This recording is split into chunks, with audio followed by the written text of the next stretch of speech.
السلام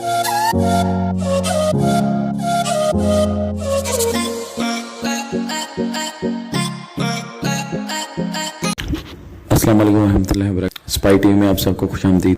دوستوں، کچھ روز قبل ایک واقعہ پیش آتا ہے۔ ایک باپ اپنے 4 سکے بچوں کو نہر میں پھینک دیتا ہے۔ کیا وجہ تھی ان کو نہر میں پھینکنے؟ وجہ صرف اتنی تھی کہ بچوں نے عید کے نئے کپڑوں کی خواہش کے نتیجے میں باپ کے پاس پیسے نہ ہونے کی وجہ سے اس نے ان سب کو اپنے ساتھ موٹر بائک پہ بٹھا کے نہر میں جا کے پھینک دیا۔ بچوں کی لاشیں تاحال نہیں ملی۔ باپ گھر آ کے یہ ظاہر کرتا رہا جیسے اس کو پتہ ہی نہیں ہے کہ کیا ہوا۔ جب بعد میں پولیس کو شک ہوا، پولیس نے تفتیش کا دائرہ کار وسیع کیا تو سب سے پہلے اس کے باپ پہ شک کیا۔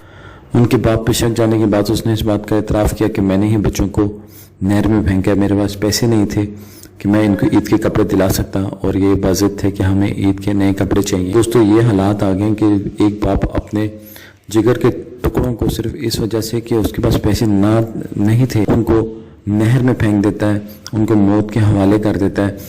دوستو، یہ حالات ہیں۔ ہمارے جو دعوے دار ہیں مدینہ ریاست مدینہ کے جو دعوے دار ہیں وہ یہ کہتے ہیں کہ سب کچھ فائن ہے۔ اگر سب کچھ فائن ہوتا تو یہ پھر ایک باپ کی اس حد تک نوبت آتی کہ وہ اپنے بچوں کو، اپنے جگر کے ٹکڑوں کو نہر میں پھینک دیتا، ان کو موت کے حوالے کر دیتا۔